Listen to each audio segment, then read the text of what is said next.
तो दोस्तों the map that led it to you नाम की एक बेहतरीन रोमांटिक मूवी हमें देखने को मिल रही है। जी हाँ दोस्तों, प्राइम वीडियो की तरफ से इसे बनाया गया है और OTT पर ये हमें देखने को मिलने वाली है। तो आज की इस वीडियो में पूरी इन्फॉर्मेशन आपको बताएंगे, इसकी casting, character, pre production, releasing, casting और रिलीजिंग डेट से रिलेटेड पूरी अपडेट आपको बताने वाले हैं। तो आप वीडियो को जरूर से लाइक कर दें, चैनल को सब्सक्राइब कर दें, आगे मैं इसकी और इन्फॉर्मेशन आपको बताता हूँ। The map that leads to you एक आगामी अमेरिकी रोमांटिक ड्रामा फिल्म है जिसका निर्देशन लासे हॉलस्ट्रॉम ने किया है। यह जेपी मोनिंगर के इसी नाम के उपन्यास का रूपांतरण है। यह फिल्म 20 अगस्त 2025 को रिलीज होने वाली है। आधार: स्नातक होने के बाद छुट्टियों में यूरोप में हीथर मुलग्रे की मुलाकात एक खूबसूरत अजनबी से होती है। 3. रालना: मैरलिन क्लाइन हीथर मुलग्रे के रूप में, केजे आपा जैक के रूप में, सोफिया वाइली कोनी के रूप में, मैडिसन थॉम्पसन एमी के रूप में, ऑरलैंडो नॉर्मन रैफ के रूप में, Josh Lucas, Eva Garcia Montiel, Giuseppe Schillaci Marco के रूप में। उत्पादन: यह फिल्म लासे हॉलस्ट्रॉम द्वारा निर्देशित है और जेपी मोनिंगर के इसी नाम के उपन्यास का रूपांतरण है। इसे लेस बोहेम और वेरा हर्बर्ट ने रूपांतरित किया है। यह फिल्म अमेजन MGM स्टूडियोज द्वारा निर्मित है और इसके निर्माताओं में टेम्पल हिल एंटरटेनमेंट के Marty Bowen, Wyck Godfrey, Isaac Klausner और जॉन फिशर शामिल है।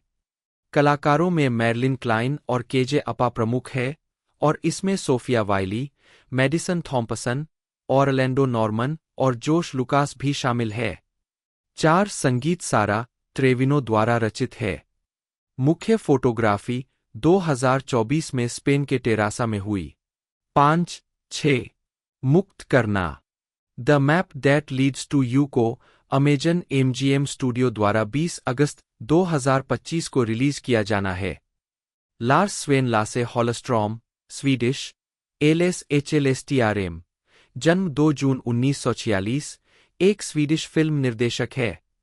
उन्हें सबसे पहले पॉप समूह अब्बा के लगभग सभी संगीत वीडियो के निर्देशन के लिए जाना गया, लेकिन 1985 की अपनी feature film my life as a dog से वे अंतर्राष्ट्रीय स्तर पर चर्चा में आए, जिसके लिए उन्हें सर्वश्रेष्ठ निर्देशक के लिए अकादमी पुरस्कार के लिए नामांकित किया गया था। उन्हें what's eating Gilbert Grape 1993, the cider house rules 1999 और चॉकलेट 2000 के लिए भी जाना जाता है। प्रारंभिक जीवन और शिक्षा: लार्स स्वेन लासे हॉलस्ट्रॉम एक का जन्म 2 जून 1946 को स्टॉकहोम, स्वीडन में हुआ था। 2, 3, 4, 5 उनके पिता एक दंत चिकित्सक, 6 और उत्सुक शौकिया वीडियोग्राफर थे। उनकी मां लेखिका और कवयित्री करिन लाइबर्ग थीं। 7. उन्होंने स्टॉकहोम में एडोल्फ फ्रेडरिक के संगीत स्कूल में पढ़ाई की। 8. जहां उन्होंने अपना पहला संगीत वीडियो। 7 और 8 मिमी फिल्में बनाईं। 9. आजीविका: 2013 मियामी अंतर्राष्ट्रीय फिल्म महोत्सव में करियर उपलब्धि श्रद्धांजलि समारोह में हॉलस्ट्रॉम। इस अनुभाग में सत्यापन हेतु अतिरिक्त उद्धरणों की आवश्यकता है। कृपया इस अनुभाग में विश्वसनीय स्रोतों से उद्धरण जोड़कर इस लेख को बेहतर बनाने में सहायता करें। बिना सूत्रों की सामग्री को चुनौती दी जा सकती है और हटाया जा सकता है। स्रोत खोजें: लासे हॉलस्ट्रॉम, समाचार पत्र पुस्तकें, विद्वान ज्येष्ठ, अप्रैल 2024। जाने कि इस संदेश को कैसे और कब हटाया जाए। 1960 के दशक के अंत में हॉलस्ट्रॉम ने स्वेरिगेस टेलीविजन में लघु पॉप संगीत क्लिप के निर्देशक के रूप में काम किया। 9. उन्होंने 1973 में स्वीडिश टीवी के लिए कॉमेडी सीरीज पप्पास पोजकर का निर्देशन करके निर्देशन में पदार्पण किया। स्वीडिश काल में उन्होंने हास्य अभिनेता मैग्नस हेरेनस्टेम और ब्रासे ब्रेनस्ट्रॉम के साथ अक्सर काम किया। 1974 और 1982 के बीच हॉलस्ट्रॉम ने स्वीडिश समूह अब्बा के साथ उनके कई संगीत वीडियो 9 पर काम किया और उनकी 1977 की फिल्म अब्बा द मूवी का निर्देशन भी किया। अब्बा की लगभग सभी प्रचार फिल्मों का निर्देशन और शूटिंग हॉलस्ट्रॉम ने की थी, केवल 7 अपवादों के साथ। When I kissed the teacher 1977, Chiquitita 1979, जिसे बीबीसी ने बनाया था, I have a dream 1979, on and on and on 1980, lay all your love on me 1981, the day before you came 1982 और under attack 1982, my life as a dog 1985 की अंतर्राष्ट्रीय सफलता के बाद हॉलस्ट्रॉम ने हॉलीवुड में काम करना शुरू कर दिया। उनकी पहली अंग्रेजी फिल्म वंस अराउंड थी, लेकिन उनकी पहली उल्लेखनीय अंग्रेजी film what's eating Gilbert Grape 1993 थी, जिसमें जॉनी डेप और लियोनार्डो डिकैप्रियो ने अभिनय किया था। हॉलस्ट्रॉम ने उपन्यासों पर कई सफल फिल्म रूपांतरण किए। 1999 में the cider house rules release हुई। अगले वर्ष उन्होंने जॉनी डेप, जूलियट बिनोश और जूडी डेंच अभिनीत चॉकलेट का निर्देशन किया, जो आलोचनात्मक और बॉक्स ऑफिस पर सफल रही। उनकी 2001 की film The Shipping News E Annie Proulx के पुलित्जर पुरस्कार विजेता उपन्यास पर आधारित थी और इसमें Kevin Spacey, Judi Dench, Julianne Moore और केट ब्लैंचेट ने अभिनय किया था। उनकी 2011 की film Salmon Fishing in the Yemen, Paul Torday के 2007 के इसी नाम के उपन्यास पर आधारित थी और इसमें इवान मैकग्रेगर और एमिली ब्लंट ने अभिनय किया था। उनकी 2017 की फिल्म ए डॉग्स पर्पस, जो इसी नाम के 2010 के उपन्यास पर आधारित है, को मनुष्यों और उनके कुत्तों के बीच विशेष संबंध का उत्सव के रूप में प्रस्तुत किया गया था। 10 हॉलस्ट्रॉम ने 2024 अमेरिकी Icelandic Nordic noir thriller television श्रृंखला द डार्कनेस का निर्देशन और कार्यकारी निर्माण किया, जिसमें उनकी पत्नी लीना ओलिन ने अभिनय किया, जिन्होंने अन्य फिल्मों में उनके साथ सहयोग किया है। लेस्ली लेस बोहेम, जन्म 1951, एक अमेरिकी पटकथा लेखक, टेलीविजन लेखक, एक और पूर्व बास वादक है।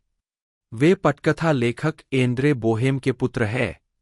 जीवनी बोहेम ने 1980 के दशक में पॉप ग्रुप स्पार्क्स और ग्लेमिंग स्पायर्स के साथ बास बजाया था।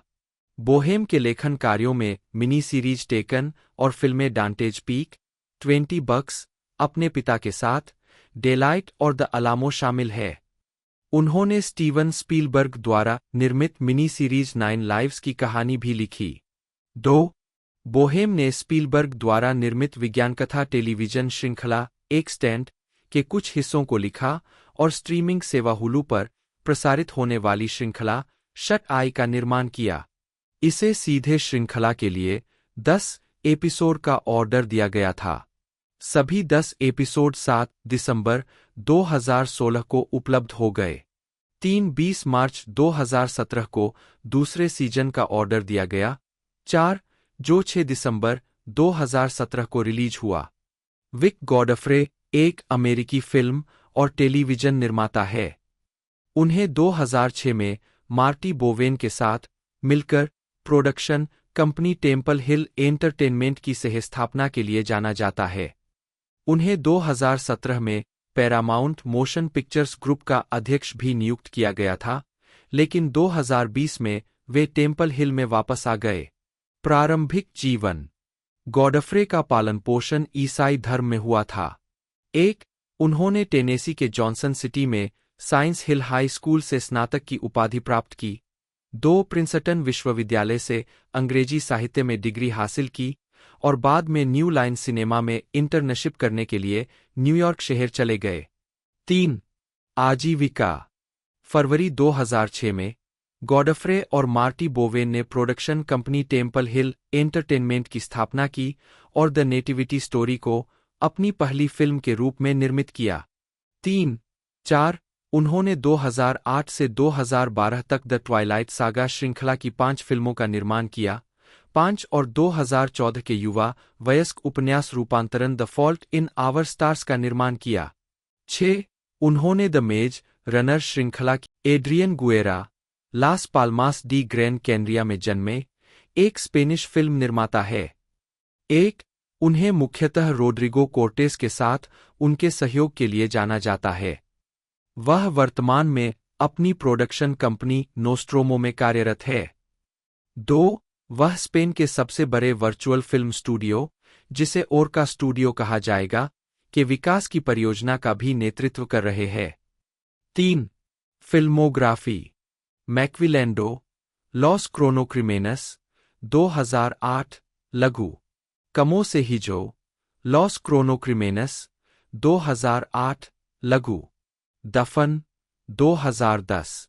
अतिथि, 2010। अपार्टमेंट 143, 2012। लाल बत्ती, 2012। Grand piano, 2013।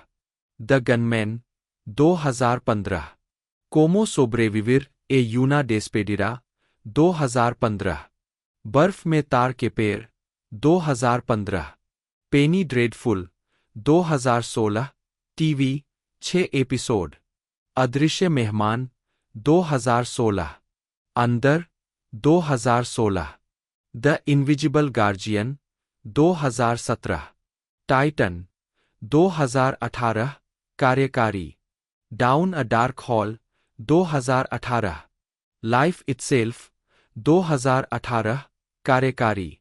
Paradise hills, 2019। The kill team, 2019। Wasp network, 2019, कार्यकारी। हड्डियों की विरासत, 2019। The occupant, 2020। तूफान को भेंट, 2020। The minions of Midas, 2020, TV, कार्यकारी। वह नक्शा जो आपकी ओर ले जाता है, 2025। मैर्लिन क्लाइन, जन्म 21 दिसंबर 1997, एक अमेरिकी अभिनेत्री और मॉडल है। उन्हें नेटफ्लिक्स की tin drama series outer banks, 2020 वर्तमान, 1. रियान जॉनसन की मिस्ट्री फिल्म ग्लास अनियन, ए नाइव्स आउट मिस्ट्री, 2022, 2 और slasher film I know what you did last summer, 2025 में उनकी भूमिकाओं के लिए जाना जाता है। प्रारंभिक जीवन। क्लाइन का जन्म 21 दिसंबर 1997 को एस्टेट एजेंट पाम और इंजीनियर मार्क के घर हुआ था और उनका पालन पोषण चार्लस्टन के पास साउथ कैरोलिना के गूज क्रीक में हुआ था। 3-4 उन्होंने कुछ समय के लिए कोस्टल कैरोलिना यूनिवर्सिटी में कॉलेज में दाखिला लिया था, लेकिन पढ़ाई छोड़ दी और अभिनय को आगे बढ़ाने के लिए लॉस एंजिल्स चली गईं। 5 एक बच्चे के रूप में, वह बच्चों के लिए विपणन किए गए चक ई चीज के पिज्जा मेकर ओवन के एक टेलीविजन विज्ञापन में दिखाई दीं। 6 आजीविका। उन्होंने चार्लस्टन में Lewis models and talent agency से शुरुआत की और 10 साल की उम्र में क्लाइन ने एएमटीसी मॉडलिंग और प्रतिभा प्रतियोगिता में भाग लिया। इसके बाद वह पेरेंट और पेरेंट एंड चाइल्ड पत्रिकाओं के कवर पर दिखाई दीं। 7 क्लाइन ने अपनी शुरुआती गर्मियों में से कुछ समय न्यूयॉर्क शहर में T mobile, flow automotive, next clothing, 8 और सनी डी के लिए टेलीविजन विज्ञापनों और प्रिंट विज्ञापनों पर काम करते हुए बिताया। 9-10 बाद में उन्हें क्लो इन बॉय इरेज्ड, 2018 और Taylor Watts in vice principals, 2016 से 2017 जैसी छोटी भूमिकाएं मिली। 11 द ओरिजिनल्स, 2017 और स्ट्रेंजर थिंग्स, 2017 में भी उनकी छोटी आवर्ती भूमिकाएं थीं। 2020 में क्लाइन ने नेटफ्लिक्स की किशोर साहसिक ड्रामा आउटर बैंक्स में सारा कैमरन के रूप में अभिनय करना शुरू किया। श्रृंखला को आलोचकों से सकारात्मक समीक्षा मिली है और उनकी भूमिका को एक ब्रेकआउट माना जाता है। 13-14 क्लाइन ने अगली बार रियान जॉनसन की मिस्ट्री कॉमेडी ग्लास अनियन, ए नाइव्स आउट मिस्ट्री में अभिनय किया, जिसे 2022 में नेटफ्लिक्स पर रिलीज किया गया, जिसे आलोचकों की प्रशंसा मिली। 15 एक मॉडल के रूप में Klein American Girl, Toys R Us, American Eagle, Stella McCartney, Versace, Elle और कॉस्मो के विज्ञापन अभियानों में दिखाई दी है। 2023 में वह टॉमी हिलफिगर की ब्रांड एम्बेसडर बनी और मेसन गुडिंग के साथ समर एसेंशियल्स लाइफस्टाइल अभियान में दिखाई दीं। 16 व्यक्तिगत जीवन। जून 2020 में क्लाइन ने घोषणा की कि वह अपने आउटर बैंक्स के सहकलाकार चेस स्टोक्स के साथ रिश्ते में थीं। 17 अक्टूबर 2021 में जोरे ने घोषणा की कि वे अलग हो गए हैं। 18 उसके बाद 2021 के अंत से 2022 की शुरुआत तक उन्हें डीजे जैक बिया से जोड़ा गया। 19 2022 की गर्मियों से जुलाई 2023 तक क्लाइन गायक जैक्सन गुथी के साथ रिश्ते में थीं। 20 वह सितंबर 2023 से जुलाई 2024 तक कॉमेडियन पीट डेविडसन के साथ रिश्ते में थीं। 21-22 क्लाइन ने कहा है कि किशोरावस्था में वह एक अनिर्दिष्ट खाने के विकार और अपनी शारीरिक छवि से जूझती रही थीं। मैरलिन क्लाइन, जन्म 21 दिसंबर 1997, एक अमेरिकी अभिनेत्री और मॉडल है। उन्हें नेटफ्लिक्स की tin drama series outer banks 2020 वर्तमान 1, रियान जॉनसन की मिस्ट्री फिल्म ग्लास अनियन, ए नाइव्स आउट मिस्ट्री 2022, 2 और slasher film I know what you did last summer 2025 में उनकी भूमिकाओं के लिए जाना जाता है।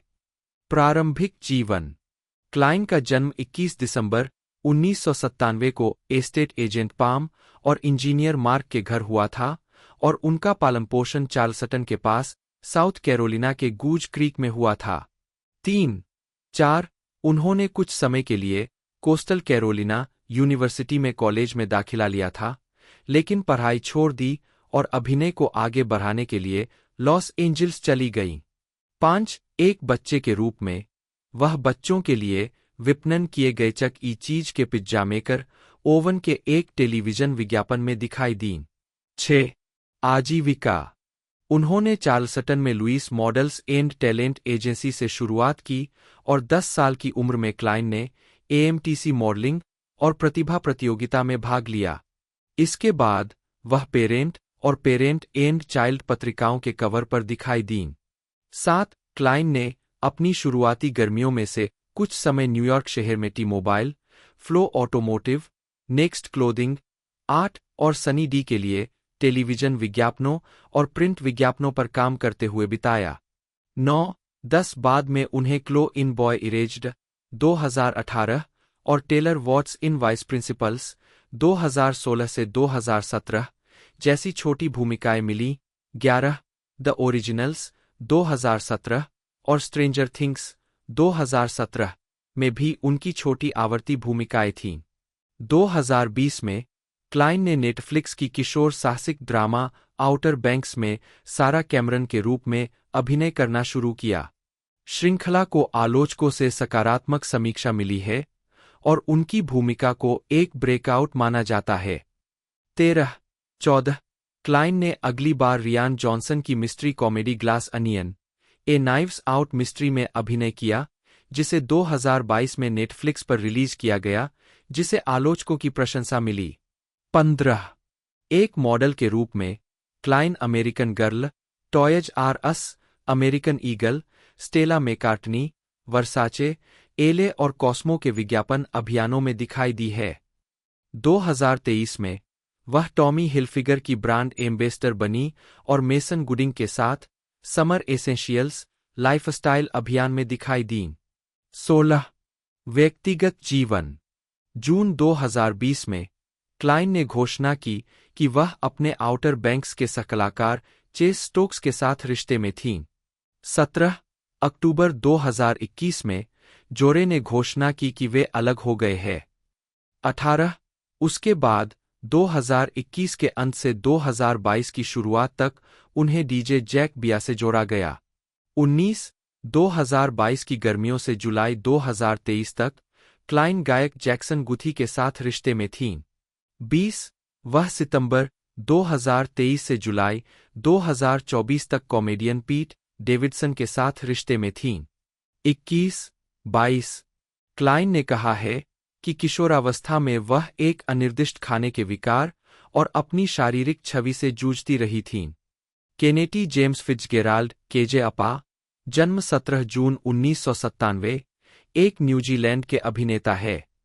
उन्हें न्यूजीलैंड के सोप ओपेरा शॉर्टलैंड स्ट्रीट 2013 से 2015 में केन जेनकिंस और CW tin drama series Riverdale 2017 से 2023 में आर्ची एंड्रयूज की भूमिका निभाने के लिए पहचान मिली। उन्होंने adventure drama film A dogs purpose 2017, tin drama film the hate you give 2018 और romantic drama film I still believe 2020 में भी अभिनय किया है। 2021 में अपा ने अपना पहला एकल एल्बम इंडी लोक रॉक एल्बम क्लॉक्स रिलीज किया। प्रारंभिक जीवन। अपा का जन्म 17 जून 1997 को न्यूजीलैंड के ऑकलैंड के वेटाकेरे अस्पताल में हुआ था। एक वे तुपाई और टेसा अपा उर्फ कॉलेंडर के बेटे हैं। उनके पिता समोआई है और समोआ में अपने गांव के मताई मुखिया है। 2 उनकी मां एक यूरोपीय न्यूजीलैंडर है। 3 उनके पिता केनेटी आपा के नाम से जाने जाते हैं। केनेटी कैनेडी का समोआई रूप है। अपा और उनके पिता दोनों का नाम दिवंगत संयुक्त राज्य अमेरिका के राष्ट्रपति जॉन एफ कैनेडी के नाम पर रखा गया है। 4-5 उनकी 2 बड़ी बहनें हैं। उनके चाचा पूर्व रग्बी यूनियन खिलाड़ी और कोच माइकल जोन्स है। 6 अपा ने अपना अभिनय करियर शुरू करने से पहले ऑकलैंड के किंग्स कॉलेज में हाई स्कूल की पढ़ाई की। 7 आजीविका। 2013 से 2015 तक अपा ने न्यूजीलैंड के prime time soap opera Shortland Street में केन जेनकिंस की भूमिका निभाई। 2016 में 4 महीने की विश्वव्यापी प्रतिभा खोज के बाद उन्हें CW ड्रामा सीरीज रिवरडेल में आर्ची एंड्रयूज के रूप में लिया गया। 8 2017 में उन्होंने कॉमेडी ड्रामा फिल्म ए डॉग्स पर्पस में एथन मोंटगोमरी के रूप में अभिनय किया, जो उसी दिन रिलीज हुई थी जिस दिन रिवरडेल का टेलीविजन पर प्रीमियर हुआ था। 9 उनकी अगली फिल्म भूमिका 2018 की drama film the hate you give में कियान लॉली की जगह थी। 10 उन्होंने Netflix film the last summer में ग्रिफिन के रूप में अभिनय किया, जो 3 मई 2019 को रिलीज हुई थी। 11 उन्होंने जीवनी romantic drama film I still believe में गायक जेरेमी कैंप के रूप में भी अभिनय किया, जो मार्च 2020 में रिलीज हुई थी। 12 अपा ने एडम मेसन की 2020 की समीक्षकों द्वारा नकार दी गई थ्रिलर फिल्म सॉन्गबर्ड में अभिनय किया, जिसका निर्माण माइकल बे के प्लेटिनम ड्यून्स ने किया था। 13 इस फिल्म पर एक रोमांचक कथानक बनाने के लिए कोविड-19 महामारी का इस्तेमाल करने का आरोप लगाया गया था। मई 2021 में लायंसगेट फिल्म्स ने घोषणा की कि वह एक सैन्याधारित नाटक वेस्ट पॉइंटर में दिखाई देंगे। 14 2021 में उन्होंने स्वतंत्र रूप से अपना पहला एल्बम क्लॉक्स रिलीज किया, जो लोक रॉक और इंडी शैलियों की खोज करता है। इसने स्पॉटिफाई और टिकटॉक पर कुछ ध्यान आकर्षित किया। व्यक्तिगत जीवन। सैन डिएगो कॉमिक कॉन में रिवरडेल की सह कलाकार कैमिला मेंडेस के साथ। सितंबर 2017 में वैंकूवर में अपा की एक छोटी कार दुर्घटना हुई थी, लेकिन जब उनकी कार का पैसेंजर साइड एक लाइट पोल से टकराया तो उन्हें कोई चोट नहीं आई। देर रात हुई यह दुर्घटना कथित तौर पर फिल्मांकन के लंबे दिन के बाद गाड़ी चलाते समय सो जाने के कारण हुई थी। 16 मई 2021 में अपा ने घोषणा की कि वह और फ्रांसीसी मॉडल क्लारा बेरी अपने पहले बच्चे की उम्मीद कर रहे थे। 17 जिसका जन्म सितंबर 2021 में हुआ था। 18 अपा का पालन पोषण एक ईसाई परिवार में हुआ था और उन्होंने कहा है कि वह एक ईसाई है। 3 अप्रैल 2018 में उन्होंने ऑस्ट्रेलियाई रग्बी खिलाड़ी इज़राइल फोलाउ की सार्वजनिक रूप से आलोचना की, यह दावा करने के लिए कि समलैंगिक लोगों को नर्क में भेजना ईश्वर की योजना थी। उन्होंने फोलाउ की टिप्पणियों को निराशाजनक बताया। 19 सितंबर 2022 में उन्हें समोआ में उनके पैतृक गांव मोआता द्वारा सावे की मताई उपाधि से सम्मानित किया गया।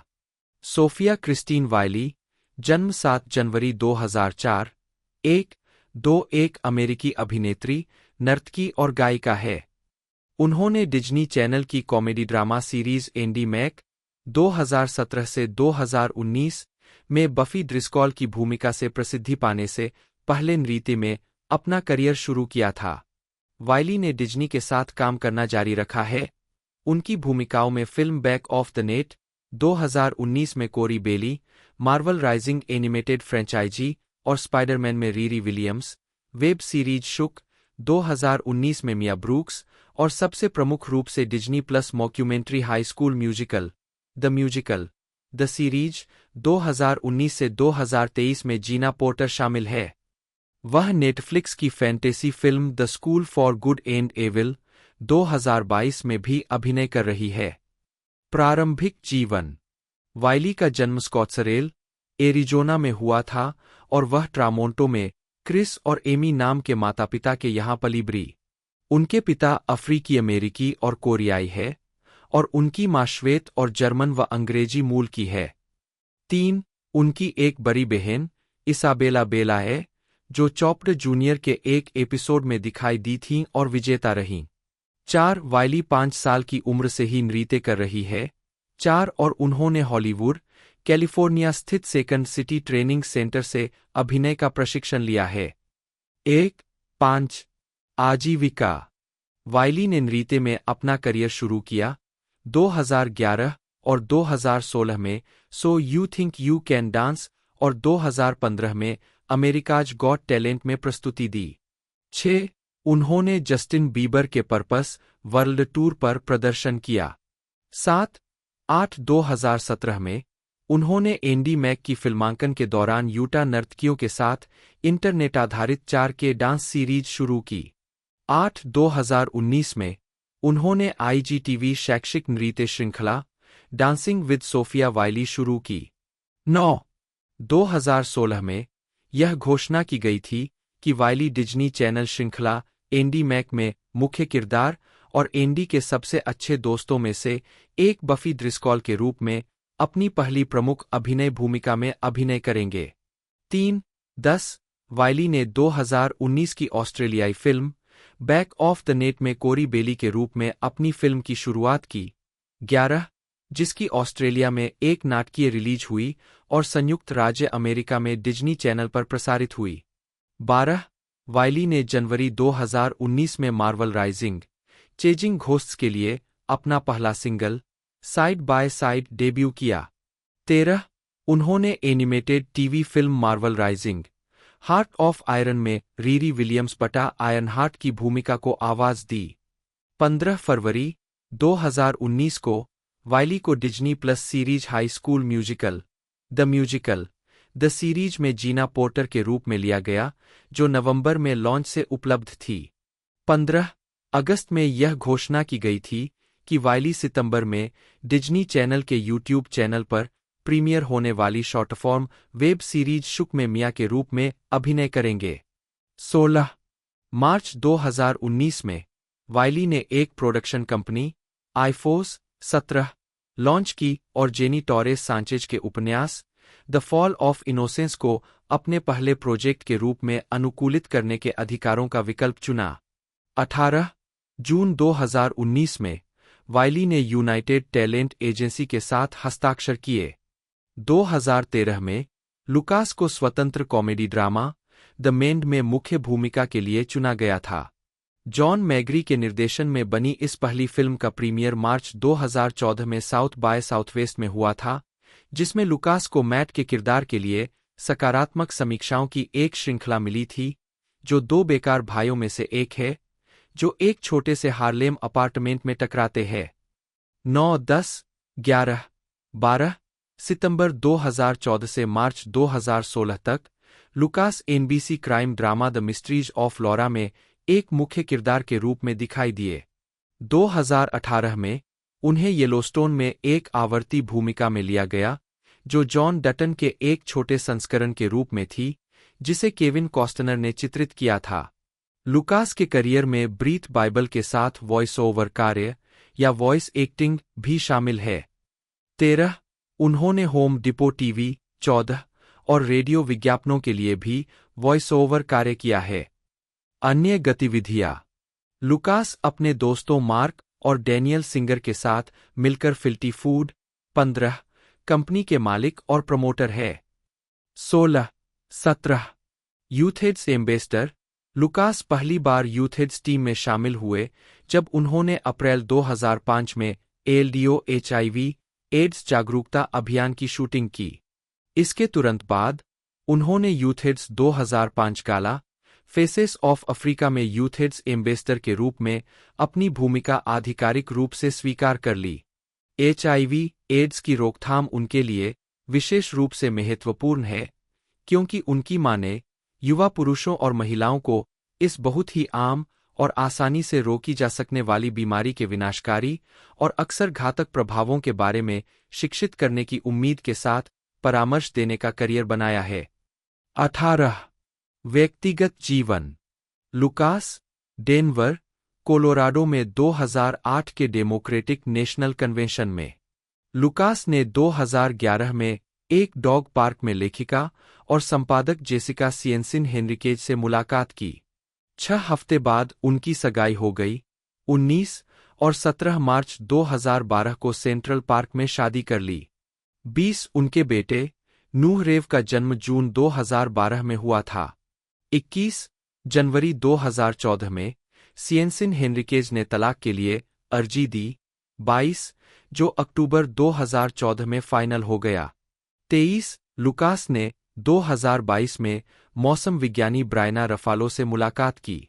जून 2024 में उनकी सगाई हुई। 24 राजनीति। लुकास ने 2008 के राष्ट्रपति अभियान के दौरान अमेरिकी राष्ट्रपति बराक ओबामा का समर्थन किया था। पेंसिल्वेनिया के कॉलेजों में संभावित मतदाताओं को पंजीकृत करने में मदद करने के लिए स्वेच्छा से काम किया था। 25 लुकास ने 45 दिनों तक ओबामा की शर्ट पहनकर दरवाजे खटखटाए और फोन बैंकिंग की। 25 वह क्रिएटिव कोएलिशन नामक अभिनेताओं के एक समूह के साथ 2008 के डेमोक्रेटिक नेशनल कन्वेंशन के लिए डेनवर, कोलोराडो में भी थे। मैडिसन थॉम्पसन एक अमेरिकी अभिनेत्री है। उन्हें नेटफ्लिक्स सीरीज ओज़ार्क में एरिन पियर्स की भूमिका के लिए जाना जाता है। उन्होंने American housewife, NCIS, New Orleans और केविन, शायद सेव्स द वर्ल्ड सहित अन्य टेलीविजन शो में अतिथि और आवर्ती भूमिकाएं भी निभाई है। प्रारंभिक जीवन और शिक्षा। थॉम्पसन का जन्म 13 अगस्त 2000 को हुआ था और उनका पालन पोषण अटलांटा, जॉर्जिया में हुआ। वह आंशिक रूप से न्यूयॉर्क शहर में भी पली बड़ी। 3 उन्होंने अटलांटा के लवेट स्कूल में हाई स्कूल में पढ़ाई की, जहां उन्होंने कई स्टेज प्रस्तुतियों में भाग लिया। 4 2018 में थॉम्पसन को पीटर पैन के एक स्कूल प्रोडक्शन में वेंडी की भूमिका के लिए सहायक अभिनेत्री द्वारा सर्वश्रेष्ठ प्रदर्शन के लिए शूलर हेंसले पुरस्कार के लिए नामांकित किया गया था। 5-6 उन्होंने 2019 में लवेट स्कूल से स्नातक किया। 4 थॉम्पसन वर्तमान में दक्षिणी कैलिफोर्निया विश्वविद्यालय USC में भाग ले रही है, जहां वह एक प्रेसिडेंशियल स्कॉलर है और सिनेमाई कला में व्यवसाय की डिग्री हासिल कर रही है। वह USC के थॉर्नटन स्कूल ऑफ म्यूजिक में संगीत थिएटर में एक माइनर की पढ़ाई भी कर रही है। 7 आजीविका। थॉम्पसन ने 2016 में अपनी पहली प्रमुख टेलीविजन भूमिकाएं हासिल कीं, जो उस वर्ष TNT के मेजर क्राइम्स के एक एपिसोड और निक्लोडियन के हेनरी डेंजर में दिखाई दीं। 2017 और 2018 में उन्होंने फॉक्स के शॉट्स फायर्ड और ABC के केविन, शायद सेव्स द वर्ल्ड में आवर्ती भूमिकाएं निभाईं। बाद में वह NCIS, New Orleans, 8 creep show, 9 और अमेरिकन हाउसवाइफ के एकल एपिसोड में दिखाई दीं। 1 जुलाई 2019 में यह घोषणा की गई कि थॉम्पसन को नेटफ्लिक्स सीरीज ओज़ार्क के सीजन 3 के लिए एरिन पियर्स के रूप में कलाकारों में जोड़ा गया था। 8 तीसरा सीजन मार्च 2020 में नेटफ्लिक्स पर रिलीज किया गया था। 9 अगले वर्ष उन्हें the young and the restless में जॉर्डन की भूमिका में लिया गया। जनवरी 2022 में थॉम्पसन को Paramount plus series Grease, rise of the pink ladies में एक प्रमुख भूमिका में लिया गया। Joshua Lucas E.G. डेंट मॉरर का जन्म 20 जून 1971 को लिटिल रॉक, अरकांसस में हुआ था।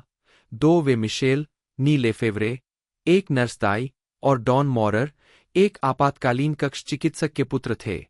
3 लुकास के 3 छोटे भाई बहन हैं। 4 मिशेल ने जे लेनो के साथ एमरसन कॉलेज में पढ़ाई की। उद्धरण वांछित। बड़े होते हुए लुकास अपने परिवार के साथ पूरे दक्षिण में घूमते रहे। उनके माता पिता परमाणु विरोधी कार्यकर्ता थे। 13 साल की उम्र तक लुकास 30 अलग-अलग जगहों पर रह चुके थे, जिनमें आइल ऑफ पाम्स और सुलिवन द्वीप, दोनों दक्षिण कैरोलिना में, शामिल है। परिवार अंततः वाशिंगटन के गिग हार्बर में बस गया। उन्होंने कोपाचुक मिडिल स्कूल में पढ़ाई की और 1989 में गिग हार्बर हाई स्कूल से स्नातक की उपाधि प्राप्त की, जहां उन्होंने हाई स्कूल के नाटकों में अभिनय किया। Joshua Lucas Easy Dent Maurer, जन्म 20 जून 1971, एक अमेरिकी अभिनेता है।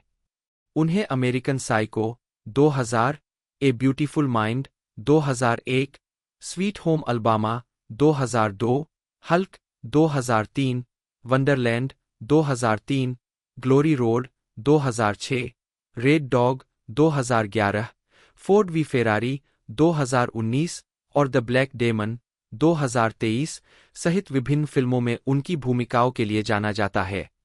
वह the film 2012, the mysteries of Laura 2014 से 2016 और येलोस्टोन 2018 से 2022 जैसी टेलीविजन सीरीज में भी दिखाई दिए हैं। लुकास ने अपने करियर की शुरुआत 19 साल की उम्र में की थी। हाई स्कूल से स्नातक होने के बाद वे हॉलीवुड चले गए। 20 के दशक की शुरुआत में उन्होंने कई टीवी सिटकॉम में अतिथि कलाकार के रूप में काम किया, जिनमें फॉक्स का ट्रू कलर्स और पार्कर लुइस कांट लूज, पारिवारिक ड्रामा लाइफ गोज ऑन और सीबीएस का private I show Jake and the fat man शामिल है। 5 अन्य परियोजनाओं में horror thriller child of darkness, child of light शामिल थी, जो जेम्स पैटरसन के उपन्यास वर्जिन का रूपांतरण था। यह 2 कैथोलिक स्कूली छात्राओं की कहानी है जो रहस्यमय और अलौकिक परिस्थितियों में गर्भवती हो जाती है। इसके बाद लुकास ने कार्यकारी निर्माता स्टीवन स्पीलबर्ग और उस समय के अज्ञात अभिनेता क्लाइव ओवेन के साथ टीवी फिल्म क्लास ऑफ 61 में काम किया, जो 1861 में गृहयुद्ध छिड़ने के बाद वेस्ट पॉइंट कैडेटों के एक समूह की कहानी पर आधारित है। लुकास ने जॉर्ज आर्मस्ट्रांग कस्टर की भूमिका निभाई थी। इसके तुरंत बाद उन्होंने फ्रैंक मार्शल की अलाइव में अपनी फीचर फिल्म की शुरुआत की, जो उरुग्वे के रग्बी खिलाड़ियों के एक समूह के बारे में थी, जो एंडीज पहाड़ों में दुर्घटनाग्रस्त होने के बाद जीवित रहने के लिए नरभक्षण का सहारा लेते हैं। पैट्रिक स्वेजी की कॉमेडी फादरहुड में एक संक्षिप्त भूमिका के बाद लुकास ने पारिवारिक western snowy river, the McGregor saga के पहले सीजन में एंड्रयू क्लार्क और गाय पियर्स के साथ गुस्सैल अमेरिकी चचेरे भाई ल्यूक मैकग्रेगर की भूमिका निभाने के लिए ऑस्ट्रेलिया का रुख किया। लुकास पहले सीजन के सभी 13 एपिसोड में दिखाई दिए, लेकिन बाद में एक साक्षात्कार में दावा किया कि मैत्रीपूर्ण वातावरण के बावजूद उन्हें संयुक्त राज्य अमेरिका की याद आती थी और सीजन 2 के दूसरे एपिसोड में उनके चरित्र को मार दिया गया था। अमेरिका लौटने पर उन्हें अभी भी हाई स्कूल, कॉलेज के बॉयफ्रेंड के रूप में प्रस्ताव मिल रहे थे और उन्हें लग रहा था कि उन्हें अपनी उम्र के अनुसार उपयुक्त भूमिकाएं नहीं मिल रही है। George C. स्कॉट के साथ in the heat of the night series की एक टीवी फिल्म पर काम करते हुए स्कॉट ने उनसे कहा कि उन्हें अभिनय की शिक्षा लेने और मंच तथा पर्दे दोनों के लिए अपनी प्रतिभा को निखारने की जरूरत है। इसके तुरंत बाद लुकास न्यूयॉर्क शहर चले गए, जहां उन्होंने विभिन्न अभिनय प्रशिक्षकों से निजी तौर पर प्रशिक्षण लिया। 21 अप्रैल 2009 को न्यूयॉर्क शहर में वैनिटी फेयर पार्टी में लुकास उनके करियर का दूसरा चरण British rowing film true blue, America में मिरेकल एट ऑक्सफोर्ड के नाम से रिलीज, में मुख्य भूमिका के साथ शुरू हुआ, जिसमें उन्होंने एक होशियार नौसेना नाविक की भूमिका निभाई थी, जिसे 3 अन्य अमेरिकियों के साथ ऑक्सफोर्ड को कैम्ब्रिज के खिलाफ उसकी वार्षिक नौका दौड़ में जीत दिलाने के लिए भर्ती किया जाता है। इसके बाद उन्होंने मिनोटॉर और हार्वेस्ट जैसे नाटकों में अपेक्षाकृत छोटी भूमिकाएं निभाईं। उन्होंने अपनी पहली comedy film the definite maybe में अभिनय किया, जिसमें उन्होंने एक ऐसे कॉलेज ग्रेजुएट की भूमिका निभाई जिसे नौकरी से निकाल दिया जाता है और वह अपने एक पुराने दोस्त के साथ मिलकर हैम्पटन्स में एक घर खरीदने की योजना बनाता है। वह जूल गिलफिलन की रोमांटिक कॉमेडी ड्रामा रेस्टलेस में एक अमेरिकी व्यवसायी के रूप में दिखाई दिए। वह टेरेंस मैकनली के विवादास्पद कॉर्पस क्रिस्टी के ऑफ ब्रॉडवे प्रोडक्शन में भी दिखाई दिए, जो पैशन का पुनर्कथन था, जिसमें जीसस का चरित्र, जोशुआ नाम का, और उनके सभी शिष्य समलैंगिक थे। लुकास ने समलैंगिक शिकारी के रूप में जूडस की भूमिका निभाई। नाटक के शुरू होने से ठीक पहले लुकास को ड्रेस रिहर्सल के लिए थिएटर जाते समय लूट लिया गया और पीटा गया। उसने अपनी टूटी नाक और काली आंखों पर खून से सनी पट्टियों के साथ जूडस की भूमिका निभाई। दर्शकों ने सोचा कि पट्टियां नाटक का हिस्सा थीं। 6. अपनी नाक को ठीक करने के लिए कई ऑपरेशनों के बाद लुकास 2009 में बॉलीवुड के प्रीमियर पर लुकास की पहली फीचर भूमिकाओं में से एक सिनेमाई PC flight simulator Wing Commander 3 Heart of the Tiger में जेस फ्लैश डिलन की भूमिका निभाना था। लुकास को sweet home Alabama, a beautiful mind और हल्क में ग्लेन टैलबोट की भूमिकाओं के बाद मुख्यधारा में पहचान मिली। बाद में उन्होंने ग्लोरी रोर, पोसाइडन और स्टील्थ जैसी फिल्मों में प्रमुख भूमिकाएं निभाईं। ग्लोरी रोड में उन्होंने बास्केटबॉल कोच डॉन हास्किंस की भूमिका निभाई, जिसके लिए उन्होंने 40 पाउंड 18 किलो वजन बढ़ाया। उनकी अगली परियोजना बोअज याकिन की डेट इन लव थी। पीकॉक एक और फिल्म थी जिसमें उन्होंने अभिनय किया। लुकास ने 2009 में रिडले स्कॉट द्वारा निर्मित टेलटेल में अभिनय किया, जो एडगर एलन पो की लघु कहानी द टेलटेल हार्ट पर आधारित थी। उस वर्ष की शुरुआत में लुकास को Spalding Gray stories left to tell के ऑफ ब्रॉडवे रन में मंच पर देखा गया था। बर्न्स के द वॉर में शामिल होने के बाद लुकास ने वृत्तचित्र फिल्म निर्माता केन बर्न्स के साथ अपना दूसरा सहयोग भी पूरा किया। लुकास के अन्य वृत्तचित्र कार्यों में ऑपरेशनल होमकमिंग, ट्रम्बो और Los Angeles film festival audience award विजेता रिजॉल्व्ड शामिल है। फरवरी 2010 में उन्हें एंडरसन थ्रिलर स्टोलन में कास्ट किया गया, जो एक मानसिक रूप से विकलांग लड़के के एकल पिता की भूमिका में थी, जिसमें रोना मित्रा और जॉन हैम के साथ अभिनय किया गया था। फिल्म की मार्च 2010 में एक सीमित नाटकीय रिलीज हुई थी। 7. लुकास 2010 की फिल्म शैडोज एंड लाइज में जेम्स फ्रैंको और जूलियन निकोलसन के साथ सहकलाकार भी। 2011 में लुकास ने ऑस्ट्रेलियाई केल्पी की सच्ची कहानी पर आधारित फिल्म रेड डॉग में रेचल टेलर के साथ सहअभिनय किया। लुकास ने अपनी भूमिका के लिए इनसाइड फिल्म अवार्ड जीता। 8.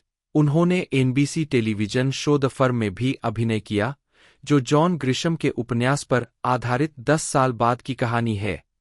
यह शो एक सीजन तक चला। टेरासा, कैटलन उच्चारण, TRAS, मध्य पूर्वी कैटेलोनिया और बार्सिलोना, स्पेन प्रांत का एक शहर है। यह वेलेस ऑक्सीडेंटल काउंटी की 2 राजधानियों में से एक है, जो क्षेत्रफल और जनसंख्या दोनों में बड़ा है। टेरासा नाम लैटिन टेरासिया से निकला है, या तो पहले के टेरासियम कैस्टेलम, मिट्टी के महल, से 3 या जिसका अर्थ छत, समतल भूमि का क्षेत्र है। 4. ऐतिहासिक रूप से शहर का नाम टेराका, टेराजा, टेराका और टारासा 5 मूल कैटलन भाषा में लिखा गया है, जबकि इसे पारंपरिक रूप से स्पेनिश में टारसा लिखा गया है। स्पेनिश वर्तनी अब फ्रेंकोइस्ट शासन के साथ अपने संबंधों और 1978 से कैटलन टेरासा की एकमात्र आधिकारिक वर्तनी को देखते हुए काफी हद तक उपयोग से बाहर है। टेरासा अपने औद्योगिक अतीत और वर्तमान, जीवंत सांस्कृतिक परिदृश्य, औद्योगिक आधुनिकतावादी वास्तुकला, फिल्म सिटी के रूप में अपनी स्थिति और UPC, ESCAC, इंस्टीट्यूट डेल टेट्रे और EUIT जैसे कई विश्वविद्यालयों के मुख्यालय के रूप में जाना जाता है। इसे 2024 में यूरोपीय मूल्यों के प्रति उत्कृष्ट प्रतिबद्धता वाले शहरों के लिए यूरोप परिषद के द यूरोप प्राइज से भी सम्मानित किया गया। 6. यह रोमन 11 CA का स्थल है। जो एक पूर्व विसिगोथिक बिशपिक था, जो एक लैटिन कैथोलिक नाममात्र का दृश्य बन गया। 2004 से यह फिर से एक बिशपिक दृश्य है। यह शहर कैटलन प्रीलिटोरल अवसाद, डिप्रेसियो प्रीलिटोरल में प्रीलिटोरल पर्वत श्रृंखला, संत लोरेंक डेल मुंट, सीए का प्राकृतिक अभयारण्य के तल पर स्थित है और शहर की औसत ऊंचाई समुद्र तल से 277 मीटर है। यह बार्सिलोना और मोंटसेराट से क्रमशः 20 और 18 किलोमीटर दूर है। बार्सिलोना महानगरीय क्षेत्र में सबसे अंतर्देशीय शहर होने के कारण टेरासा को कभी-कभी मध्य कैटेलोनिया का प्रवेश द्वार भी कहा जाता है। 2024 तक बार्सिलोना और एल हॉस्पिटलेट दे लोब्रेगैट के बाद टेरासा कैटेलोनिया का तीसरा सबसे बड़ा शहर है। टेरासा कैटेलोनिया के दूसरे सबसे महत्वपूर्ण शहरी, आर्थिक और सांस्कृतिक केंद्र, वेलेस क्षेत्र में सबसे बड़ी नगरपालिका भी है। इतिहास। इस अनुभाग में सत्यापन हेतु अतिरिक्त उद्धरणों की आवश्यकता है।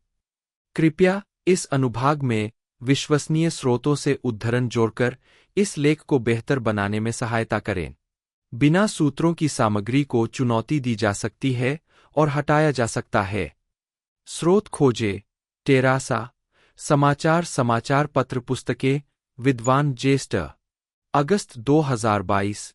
जाने कि इस संदेश को कैसे और कब हटाया जाए। प्रागैतिहासिक। टेरासा का मासिया फ्रीक्सा, परवलिक मेहराबों का समुद्र। जो अवशेष मिले हैं उनसे पता चलता है कि जिस इलाके में टेरासा स्थित है वहां प्रागैतिहासिक काल से ही लोग रहते आए हैं। 2005 में शहर की एक रेलवे लाइन के लिए सुरंग के निर्माण के दौरान वल्पराडिस पार्क में एक प्रागैतिहासिक स्थल मिला था, जहां 8 लाख से 1,000 साल पुराने पत्थर के औजार और शिकार किए गए जानवरों के जीवाश्म मिले थे, जिससे यह यूरोप के सबसे पुराने प्रागैतिहासिक स्थलों में से एक बन गया। एगारा सूबा। एगारा के सुफ्रागन बिशप इरेनेओ 450, मृत्यु 465, सेंट नेब्रिडियो 516, 527, जिन्हें संभवतः बार्सिलोना स्थानांतरित कर दिया गया था, जिसका एक समानार्थी 540 में पदस्थ था। 10. Toro 546, सोफ्रोनियो 589, 592, इलेर्जियो 594, 610, Eugenio 633, Vincenzo 653, Giovanni 683, 693। एगारा का नाममात्र का दृश्य। 1969 में पोप पॉल 6 ने एगारा का नाममात्र का पद बनाया। यह खिताब निम्नलिखित के पास है। जस्टो गोइजुएटा ग्रिडिला, ओएआर, 14 जनवरी 1970, 15 फरवरी 1978 को सेवानिवृत्त, माडेरा, मेक्सिको के प्रादेशिक प्रीलेचर के बिशप प्रीलेट के रूप में जनवरी 14, 1970, फरवरी 2, 1988, पूर्व में उसी माडेरा के अपोस्टोलिक प्रशासक, 1967 से 14 जनवरी 1970, 1991 में मृत्यु हो गई। जुआन फ्रांसिस्को सरस्ती जरामिलो, CIM, 8 मार्च 1978, 23 दिसंबर 1983, कैली, कोलंबिया के रोमन कैथोलिक आर्चडियोज के सहायक बिशप के रूप में 8 मार्च 1978, 23 दिसंबर 1983, बाद में बैरनकेबरमेजा, कोलंबिया के बिशप, 23 दिसंबर 1983, 25 मार्च 1993, इबागुए, कोलंबिया के मेट्रोपॉलिटन आर्कबिशप, 25 मार्च 1993, 17 अगस्त 2002, उपरोक्त कैली के मेट्रोपॉलिटन आर्कबिशप, 17 अगस्त 2002 सेवानिवृत्त 18 मई 2011 और ब्यूनावेंटुरा के अपोस्टोलिक प्रशासक, कोलंबिया, 21 फरवरी 2004 से 29 अप्रैल 2004, पॉलियस एंटानास बाल्टाकिस, OFM, 1 जून 1984, 17 मई 2019, Luis Miguel Romero Fernandez, MID, 20 मार्च 2020 वर्तमान, रॉकविले सेंटर, न्यूयॉर्क शहर के सहायक बिशप। उल्लेखनीय स्थल: संत पेरे, संत पीटर के चर्च, संत मिक्वेल, संत अब्दो और संत सेनेन की अल्टार पीस। इन 3 चर्चों को पुराने एग्रा के स्थल के करीब बनाया गया था ताकि एग्रा सूबा की सीट बन सके, जिसकी स्थापना 450 ई के आसपास हुई थी और यह 8वीं शताब्दी तक अस्तित्व में रहा। यह बिशप का परिसर पुरातनता के बीजांटिन मॉडल का अनुसरण करता है, जिसमें 2 चर्च, संत पेरे और सांता मारिया, और एक मकबरा, संत मिक्वेल है। निर्माण की एक लंबी अवधि के बाद चर्चों को तत्कालीन वर्तमान तरीके से लगभग 11वीं और 12वीं शताब्दी में और रोमनस्क्यू शैली में विसिगोथिक काल की पूर्व रोमनस्क्यू इमारतों के स्थल पर पूरा किया गया था। सांता मारिया के चर्च में कला के उत्कृष्ट कार्य है और रोमनस्क्यू काल से लेकर गोथिक तक के भित्ति चित्र है। 10वीं शताब्दी का एक वेदी पत्थर भी है और मध्ययुगीन और रोमनस्क्यू मकबरे, जिनमें से एक रोमन शहर एगारा का नाम दर्ज करता है। सांता मारिया, सेंट मैरी, पुराना कैथेड्रल। 6ठी शताब्दी का एप्स। 11वीं शताब्दी का नैव, बाहरी लोम्बार्डी शैली की सजावट के साथ। 12वीं शताब्दी के संत थॉमस बेकेट के रोमनस्क्यू भित्तिचित्र।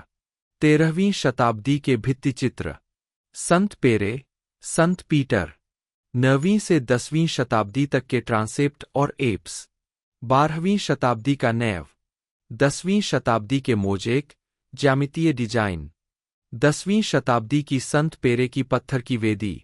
13वीं शताब्दी के गोथिक भित्तिचित्र।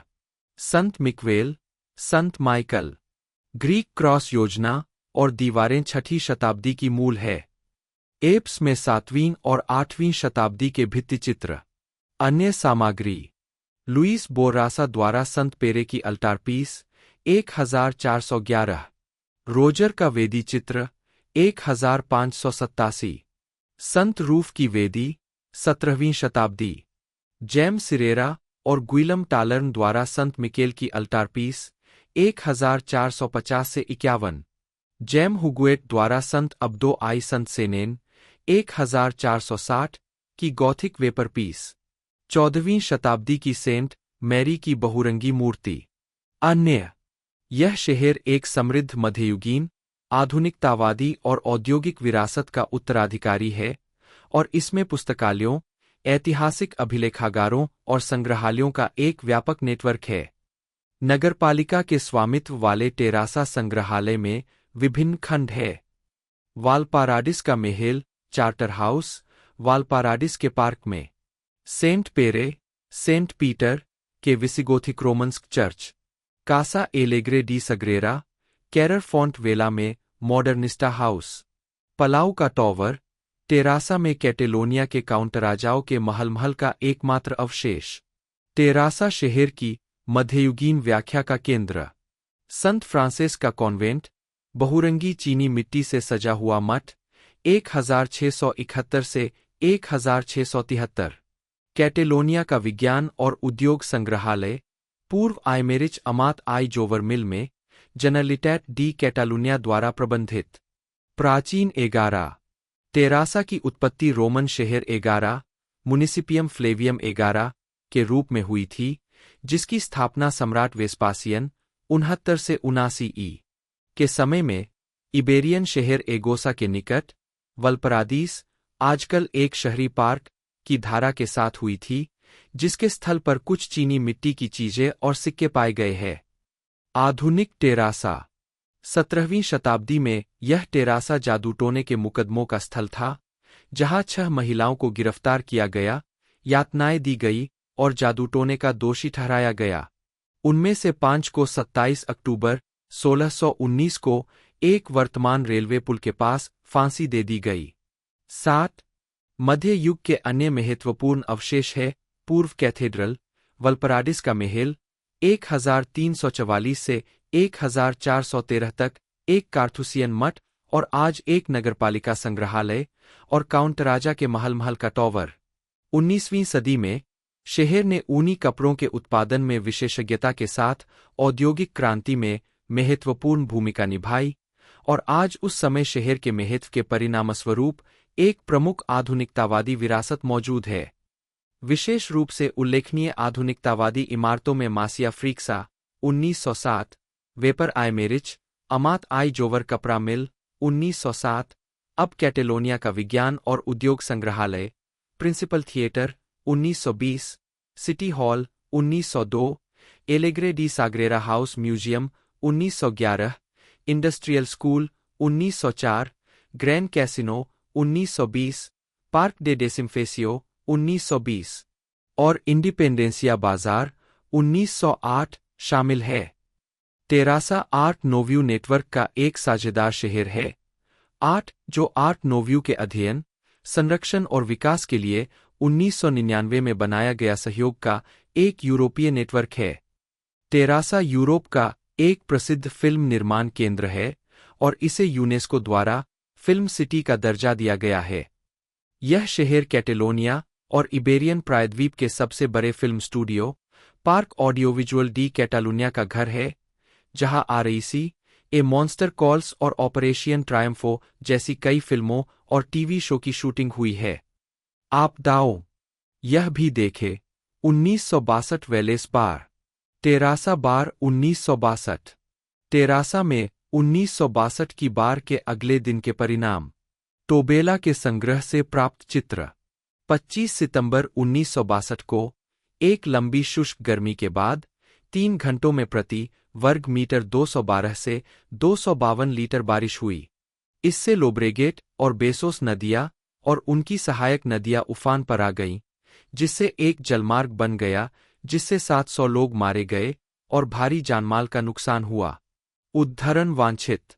वेलेस ऑक्सीडेंटल कोमार्का सबसे ज्यादा क्षतिग्रस्त हुआ, खास तौर पर टेरासा में, जहां 327 लोग मारे गए। इन मौतों का कारण यह था कि लोब्रेगेट नदी में बारिश का पानी लाने वाली 2 सूखी धाराओं के आसपास निर्माण की अनुमति थी। ये धाराएं एक कील के आकार में मिलती थीं और उनका ठीक से चैनलाइजेशन नहीं किया गया था। जब धाराएं उफान पर होती थीं, तो मृत त्रिकोण नामक स्थिति पैदा हो जाती थी, जहां अकेले 11 इलाके में ही 100 से ज्यादा लोग मारे गए थे। 9. चर्च का इतिहास। एगारा के प्राचीन चर्च। एगर का बिशपिक चर्च लगभग 450 से ही अस्तित्व में था, जब इसे बार्सिलोना के रोमन कैथोलिक सूबा से अलग हुए क्षेत्र में तारागोना के मेट्रोपॉलिटन आर्चडायोसीज के अधीन स्थापित किया गया था। पोप हिलारियस ने 469 के आसपास बार्सिलोना के साथ इसके पहले बिशप इरेनियस के अधीन एकीकरण के अनुरोध को अस्वीकार करके इसकी स्वायत्तता की पुष्टि की। इसमें कैटेलोनिया, कैटलन जिले के इन कॉमर्क्स के हिस्से शामिल थे: अल्ट पेनेडेस, एनोया, बैक्स लोब्रेगेट, वालेस ऑक्सीडेंटल और वालेस ओरिएंटल। 615 में टेरागोना की एक प्रांतीय परिषद वहां आयोजित की गई थी। यह 8वीं शताब्दी में अरब, मुस्लिम विजय के आगे प्रभावी रूप से हार गया और संभवतः दबा दिया गया था, और इसका क्षेत्र नाममात्र रूप से बार्सिलोना के सूबा को वापस कर दिया गया था। मैरियन कैथेड्रल 718 तक अस्तित्व में रहा, जब इसे हिस्पेनिया पर उमैयद विजय के दौरान ले लिया गया, लेकिन 12वीं शताब्दी में इसका पुनर्निर्माण किया गया और यह उस स्थान पर स्थित संत पेरे डे टेरासा और संत मिक्वेल के प्राचीन विसिगोथिक रोमन्स्क्यू चर्चों के एक स्मारकीय परिसर का हिस्सा बना हुआ है। 10वीं शताब्दी में इस क्षेत्र के कैथोलिक पुनर्विजय के बाद इस सीट को पुनर्स्थापित नहीं किया गया, बल्कि इसके क्षेत्र को बार्सिलोना के मातृ सूबा में शामिल कर लिया गया। यह स्पष्ट नहीं है कि टेरागोना के मेट्रोपॉलिटन सेसारियो द्वारा बिशपिक को पुनर्स्थापित करने के अनुरोध को पोप जॉन 12, 955 से 964 ने क्यों स्वीकार नहीं किया। 2004 में पोप जॉन पॉल द्वितीय ने बार्सिलोना के आर्चडायोसीज से लिए गए क्षेत्र पर टेरासा का नया सूबा बनाया। इसका मुख्यालय कैथेड्रल ऑफ होली स्पिरिट है। नागरिक सरकार। नगर परिषद में 27 सीटें हैं और मई 2023 के स्थानीय चुनावों के परिणाम के अनुसार इसका गठन होगा।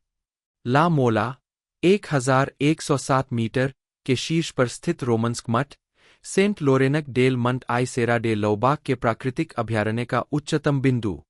टेरासा के लिए सभी टोट प्रति टेरासा TXT 11 सीटें 33-46%। कैटेलोनिया की Socialist Party Partit dels Socialistes de Catalunya PSC 7 सीटें 20.91%। वोक्स 3 सीटें 10.49%। कैटेलोनिया के Republican Left Esquerra Republicana de Catalunya ERC 2 सीटें 7.56%। कैटेलोनिया के लिए एक साथ जंट्स प्रति कैटालुनिया जंट्स 2 सीटें 7.56%। पीपुल्स पार्टी पार्टिड पॉपुलर PP 2 सीटें 6.56%। नगरपालिका सरकार वामपंथी नगरपालिका टोटपेर टेरासा और दक्षिणपंथी स्वतंत्रता समर्थक जन्स के गठबंधन से बनी है। महापौर जोर्डी बल्लाट TXT है। परिवहन टेरासा बार्सिलोना के बंदरगाह और हवाई अड्डे से राजमार्ग और रेलमार्ग द्वारा अच्छी तरह जुड़ा हुआ है। C58 और C16 राजमार्ग शहर को मनरेसा, गिरोना, फ्रांस और टेरागोना से भी जोड़ते हैं। रेलवे 1856 में टेरासा पहुंची और आजकल 2 लाइनें शहर को सेवा प्रदान करती है। पहली रेनफे द्वारा संचालित बार्सिलोना और लेइरा को जोड़ती है और दूसरी FGC द्वारा संचालित बार्सिलोना को जोड़ती है। हाल ही में FGC ने शहर के उत्तर में अपनी लाइन का विस्तार किया है और 3 नए स्टेशन बनाए हैं। उनमें से एक रेनफे लाइन के साथ रेल हब के रूप में कार्य करता है। इस विस्तार को टेरासा मेट्रो के नाम से जाना जाता है। कई अंतरनगरीय बस लाइनें टेरासा को निकटतम शहरों और कस्बों जैसे सबारेल, कैस्टेलर डेल वल्लेस, मार्टोरेल, रूबी, सेंट कुगाट डेल वलेज और वैकारिसेस से जोड़ती है। शहर के अंदर परिवहन एक नगरपालिका कंपनी ट्रांसपोर्ट्स म्यूनिसिपल डिएगारा द्वारा संचालित 14 बस लाइनों द्वारा प्रदान किया जाता है। भविष्य में जब 3 नए FGC स्टेशन और रेनफे लाइन के लिए नियोजित 2 स्टेशन उपयोग में आ जाएंगे तो रेलवे शहरी परिवहन के रूप में भी काम करेगी। संस्कृति संगीत और रंगमंच टेरासा में कई संगीत विद्यालय, एक लंबी शौकिया रंगमंच परंपरा और इंस्टीट्यूट डेल टेट्रे की स्थानीय सीट होने के कारण कई संगीतकार और अभिनेता यहीं रहते हैं। 1982 से टेरासा जैज महोत्सव विशेष रूप से उत्कृष्ट रहा है, जिसमें स्टेन गेट्स, चेट बेकर, डेक्सटर गॉर्डन, टेटे मोंटोलियो, डिजी गिलेस्पी जैसे अतिथि शामिल होते हैं। डॉक्टर प्रेट्स, लिल्डामी या मिकी नुनेज जैसे स्थानीय बैंड और संगीतकारों ने भी राष्ट्रीय और अंतर्राष्ट्रीय स्तर पर लोकप्रियता हासिल की है। 11 पारंपरिक कैटलन संस्कृति शहर जीवंत कैटलन संस्कृति का भी घर है। अपने आकार के अन्य शहरों की तुलना में, जैसे सबडेल या ला हॉस्पिटलेट डी लोब्रेगेट, इसमें विभिन्न कैटलन सांस्कृतिक परंपराओं के बड़ी संख्या में कॉलेज समूह है। सबसे उल्लेखनीय मिनियंस डी टेरासा शहर के 3 कोलेस कास्टेलरेस मानव टावर समूह में से एक, दुनिया में सर्वश्रेष्ठ में से एक माना जाता है और 1998 में 10 मंजिला मानव टावर पूरा करने वाला पहला था। 12 मिनियंस के साथ शहर में 2 अन्य कोलेस कास्टेलरेस भी है, कास्टेलर्स डी टेरासा और विश्वविद्यालय का कोला बर्गेंस डेल कैंपस टेरासा। यह शहर कई डायबल्स और बेस्टियारी डी फोक अग्निकेंद्रित समूह का भी घर है, जैसे कि Diables de Terrassa, Pajara de Terrassa, Drac de Terrassa, Drac Baluk Asharot i Diables de CA एनोरेल, बिटक्सो डेल टोरेंट मिटकर और कई अन्य। बेस्टियारी जानवरों का प्रतिनिधित्व करने वाली पारंपरिक कैटलन प्रक्रियात्मक आकृतियाँ, गैरग्नि आकृतियों जैसे पानी उगलने वाले हिपोड्रैगोना, कुका जापोनेसा या पेप्लोना डी सेंट पेरे या एलिगा डी टेरासा या मुलासा डी टेरासा जैसी विशुद्ध रूप से जुलूस की आकृतियों तक भी फैली हुई है। गेगेंट्स के क्षेत्र में शहर में एक बहुत ही प्रमुख कोला है जो जुलूस दिग्गजों के 3 जोड़े से अधिक का प्रबंधन करता है। साथ ही लेस फॉन्स जिले और गेगेंट्स बोजोस डी टेरासा समूह से एक कोला गेगांटेरा जुलूस विशाल समूह भी है।